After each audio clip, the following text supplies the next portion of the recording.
эсвэл за төсвийг дөрвөн хэл зүйлээр хэмжээ дээ. Тэгэхээр яг ер нь төсвийг энэ жилийн эх оны төсвийг таны зөвхөн яг ямар төсөв болсон гэж харж байна. За 1.3 их найдын алдагдaltaй төсөв байна. За яг миний хувьд бол төсвийг алдагдaltaй баталж бас болох юм гэж үздэг юм л дээ. Өөрөөр хэлбэл одоо мөчлөг сөрсөн бодлого хийвэл бас байж болно шүү дээ. Тодорхой зорилт тавиад за дүндээ хүрэхин тулд зарим төсөв бол алдагдaltaй байж болно гэж би хувьдаа бол тэгж боддог. Төсөв бол одоо балансаа барьж яг таарсан байх нь бол 4% зүг баг. Гэхдээ амьдралаар бол тийм гарахгүй байна л да. Тийм ээ. Нийгмийн одоо татаастай хэсэг байж байна. Сая жишээлч одоо багш нарын цалингийн асуудал гинт босч ирлээ. За одоо эмчнэрийн бас асуудал үүсэж байна. Түүний дараа өслийн бэрхшээлт иргэдэг тийм үү те. За ахмадуудын тэтгэвэр хэтэргээд. Ингээ нийгмийн энэ эрэлт хэрэгцээ амьдрал одоо ядуу байгаа учраас эн чинь бол өдөр тутам шахуу үүсэн шүү дээ. За бөөгнж төсөөлцгүйгээр итгэвчж байгаа. За магадгүй цаана ч гэсэн одоо өстрийн зорилго бас байж иж магадгүй. Тодорхой үйлдвэрчний эвлэлүүд бас ажиллаа хийжтэй итгэвчж энэ байгаа байх. Миний хувьд бол энэ жилийн төсөв бол одоо өөрийнхөө боломжийн хэрээр одоо боломжийнхоо төвшөнд баталсан төсөв гэж харж байгаа. За магадгүй хавраас төсвийн тодтгол хийх юм бол төсөв батлаад явж явах явцад ямархуу асуудлууд, ямархуу бэрхшээлүүд гарч ирэх нь. Үүнээс бол балар төсвийн тодтгол хийх бол үүсэхгүй. Тэгтэн тухайн үед нь бол гарна. Миний харж ирсэн юм бол яг шүүмжлэлтэй хандж ирсэн нэг юм нь болохоор ерөнхийдөө өөрөө хүн бол өөрөө мега төслөөд хүний хөгжлийн чиглэлээр нэлээд төсөв тавиад явах лөө гэж харж ирсэн. За харамсалтай нь энэ талын чиглэл дээр бол төсөв бол багт туссан. Яг хүнээ орцсон, хүнээ тойрсон, хүнээ хөгжүүлэх чиглэлийн юм дээр. За ихэнхдээ одоо зам барилга, мэдээж одоо зам дагаж хөгжил, барилга дагажтай зах зээл бизнес тэлдэг. Энэ чиглэлээр үйлдвэрлэхүү явцсан. За тэр дөрөв нь хэлээд байгаа нийгмийн тодорхой хэсэг болох эмч багш нарын одоо шаардлага бол төсвийг бол нэлээд өмцөм хөдөлгөхөд бол нөлөөлчихөж байна л да. Тэгэхээр одоо төсвийг хилцэж явах үеэр ажлын хэсгээс бас өөр төсөл хөтөлбөрүүд оруулаад ирлээ. Бас төсвийн хөгжил гээд 100 гаруй уран гараад ирлээ гэдэг зүйлийг ярьж байгаа. Яг үнэндээ энэ төсөвд чинь мөнгө байсан юм биш үү? Эмчнэрийн хаазланг нэмэх ахмадуудын тэтгэврийг нэмэх мөнгө байсан юм шүү гэдэг зүйлийг ярьж байна. Таны хувьд юу энэ дээр ямар байр суурьтай байна? Одоо бас Монгол Ардын нам дотроо хоёр хуваагдчихсан дотроо цөөхөө хийж гинэ гэдэг зүйлийг бас яриад байгаа шүү дээ. Яг нэг инээдтэй гэдэг нь парадокс ажиллаж байгаа байхгүй. Үүний өмнө одоо байсан засгийн газар хамтарсан засгийн газар байсан тийм. Тэр үед бол одоо төсөвчин бүр нэлээд тэлсэн. Мега төслүүд хэрэгжүүлэх тэргээ тийм ээ. Төсвийг бол одоо нэлээд тэлсэн байдлаар бүгд гар өргөд юмж баталсан шүү дээ. За гэтэл засаг солигдсон засагт байсан гишүүдээс ахгуулаад энэ төсөө бол одоо өөлөн баалах. Бараг өөрөө баталсан төсөө эргээд нөгөө талд нь суугаараа төсвөрөөр байр суурь илэрхийлээд байгаа байхгүй. Энд чинь өөрөө локкод зөрчилтэй харагдаад байгаа. Ер нь бол ардын намын энэ хуваагдал бол намын хуваагдал нь төрийн одоо гажуулал үүссэн үнэн. Гэхдээ хоёр одоо хуваагдсан хэсэг бие биенийхээ засагт орсон хэсгийг төсвөр бойкотлох гэдэг юм уу, төсвийг шүүмжлэх гэдэг юм уу, ийм байдлаар хандж байгаа нь бол өрөөсгөл байгаа байхгүй. Эннийхээ оронд жишээлбэл за 30 орчим их найдаар Монголын төсөв бүрдэж байгаа юм бол энийг ахаад нэг төсвийн орлого талдаа бүрдүүлэх ямар шинэ гарч ирнэ гэдгийг хайх хэрэгтэй. Засаг дамжин яригдж байгаа нэг асуудал байгаа. Би ч бас хэлэх үг болгондоо хэлж яддаг. За улсын үйлдвэрийн газрууд, төрөмчт компаниудыг яах юм бэ гэдэг асуудал байхгүй.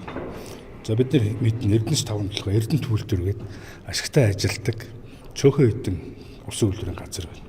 Гэтэл 100-100-аар нэрлэгдэж байгаа энэ компаниуд дотор чи бүгд алдагдaltaй. Хоорондоо одоо банкны зээл ингэж шилжүүлээд бие бинийгээ баланст одоо бүртгүүлээд амьдраад л яваад байгаа байхгүй.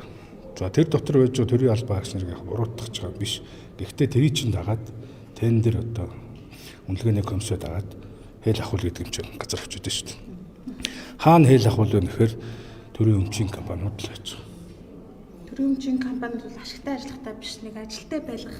Ажилтай байлгах, за ажил олгох гэдэг юм уу тендер шалгаруулахдаа тухайн одоо аж ахуйн нэгжүүдээр асуудал үүсгэж нагур цаагуур одоо талд эдийн засаг үүсгээд байна шүү дээ.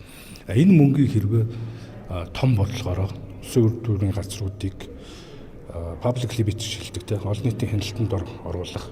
За тэр listed компани болгоод бүр ингэж явах юм бол бүр олон нийтийн хяналтанд орчиж байгаа байхгүй. За ингээд энэ орлого чи хаашаа орох юм ингээд. Бирж мэрж дамжаа зарыг гэж ярьдаг шин.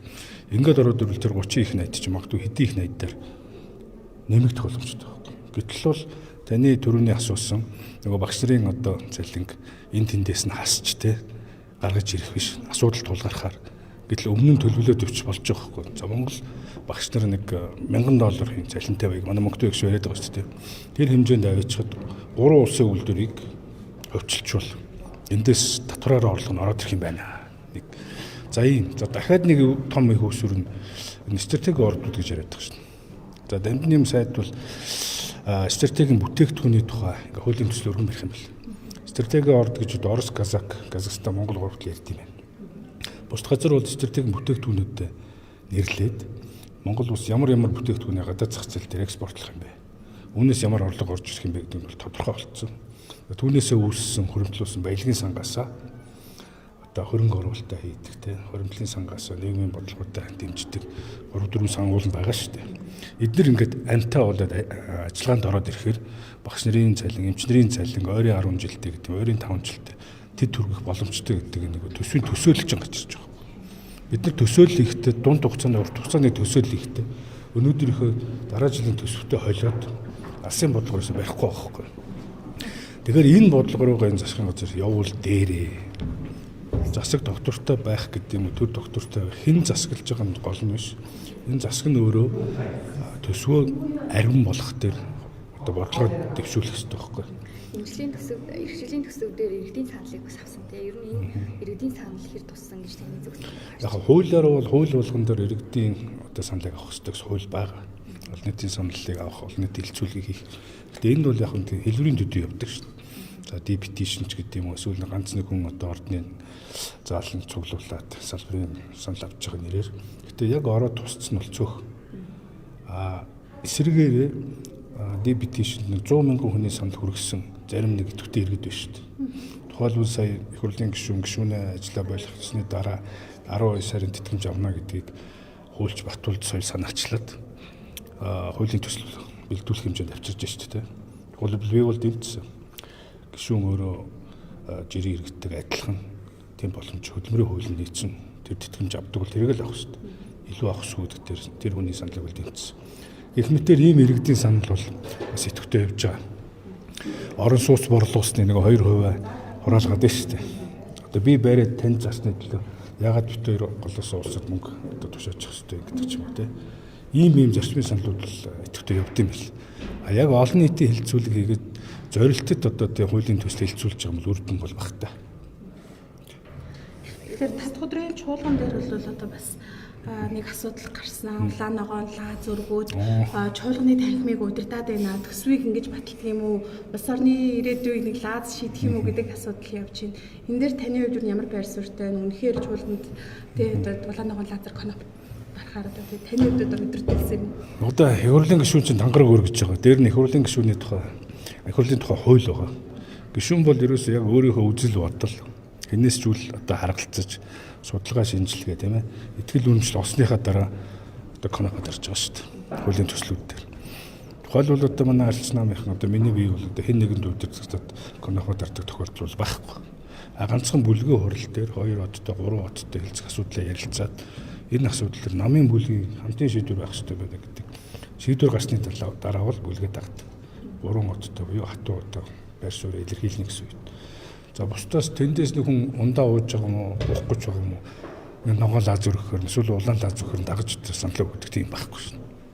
Арийнханд дохио өгдөг, манайханд өгдөг. Бид тэрийг л мэдээгүй.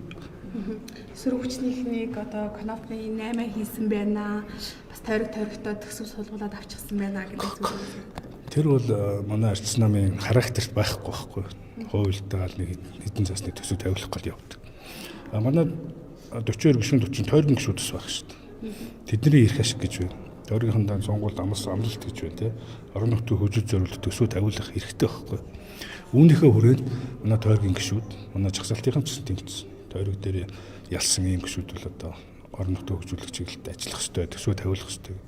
Энэ саналаа бол засгийн газар одоо сангийн сайд майд за тэр хууль зүйн банк орооны дараагаад төсвийн банк орооны дараагаад тавьсан юм байлээ. Тэрийг хэлцээд одоо их хурлын дараа хөрөөдөрж энэ дээрээс хэлээд байгаа шүү дээ. Альцсан намын гишүүдийн тавиулж байгаа төсөв бол нийт төсвийн хэд вүлээ? 3.6% билүү? 6.8% лөө. Ямар ч сан 3-аас 6% байна гэдэг байна. Одоо энэ их олон их нийт төсөв чинь альцсан намын гишүүдийн тавиулах гэдэг тавигдсан гэж яригддаг төсөв нь 6 хүрэхгүй шүү дээ. Тэр ямар их ялгаатай вэ тийм шүү дээ. Өнгөрсөн 5 дахь өдөр ухаан удгийг хэн шалгах асуудлыг бас хэлсэн тий. Төрөөрөө байгуулах. Тэгэхээр таны хувьд бас татгалзсан санал өгсөн байсан 3 удаа санал хураасан гэсэн. Ер нь энд 3 удаа санал хураах нь дэгийн үйл зөрчиж байгаа гэсэн асуудал бас ирээд байгаа. Тий, хурлын одоо тамгын газар гэж хэлээ л да. Хурлын тамгын газар ажил хийхгүй байхгүй. Хурлын одоо даргагүй болцсон. Хурлын дарга нь асуудалд орсон. За сөрөг хүчнээс даргалж байгаа үед бол яг одоо бүрэн хүлээс өөрийнхөө дагуу асуудал хандахгүй шин. Тараах материалуудыг тарааж өгөхгүй байна. Өмнө нь уншихтай судлах тэр боломжийг олохгүй байна. За дараа нь тэр нэг чуулганы хүрээнд 2 тийм хяналтын сонсгол их эрхтэй бэл. Энэ чинь бол одоо сонсгол их гишүүдийн эрхийг хязгаарлаж шүү дээ. Нэг чуулган дээр хэрвээ боломж нь хэвэл хэдэн ч удаа хийж болно шүү дээ. Энэ асуудлаар би зол жургал гишүүдийн үндсэн хуулийн цэцэд хандж байгаа гэж ойлгосон. За манай Тэмүүжин гишүүн бас санаачлаг гаргаад хурлын дэгийн тухай хуульд нэг чуулганаар тоо хязгаарлахгүйгээр сонсгол хийдэг байя гэдэг юм явж байгаа.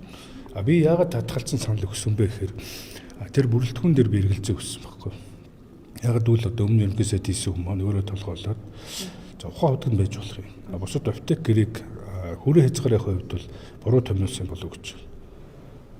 Өөрийнхөө гаргаж ирсэн насны газар үүд гаргаж ирсэн шийдвэрийг яа гэдэг чинь манай ч их юм анх үүд өөрөө юм гэсэн ойлголт бол логик зөрчилтэй байхгүй.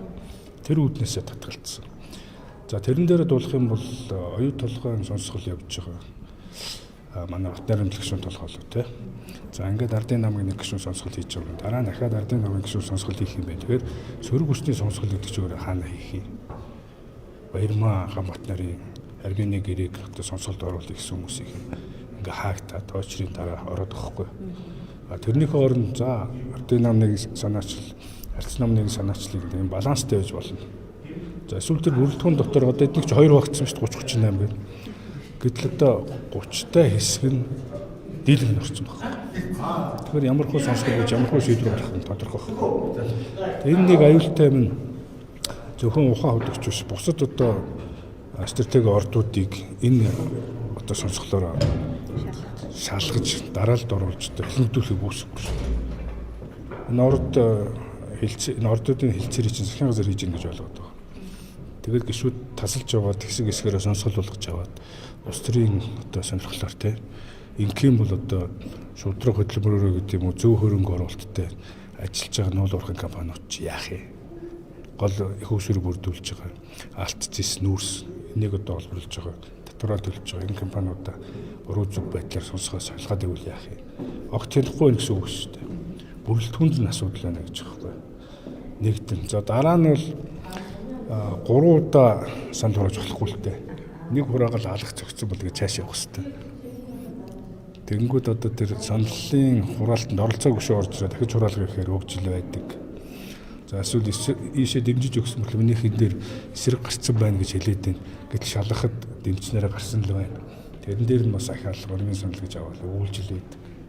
Тэгээ ийм их алдаа хийгээд байх юм бол хурлын тамгын газар арчсан намаас уу сөрөг хүчнээс их хурлын даргалж явах үед алдаа гаргуулах гэдэг магадгүй шүү дээ. Үнцүүлүү цэцрүү өгсөн гэж байна. Юм болгоныг үнцүүлрүү цэцрүү өгöd л чи юу болох юм те. Тийм шалтгаанаар би бол татгалцсан. За баярлалаа. Лай хүртэж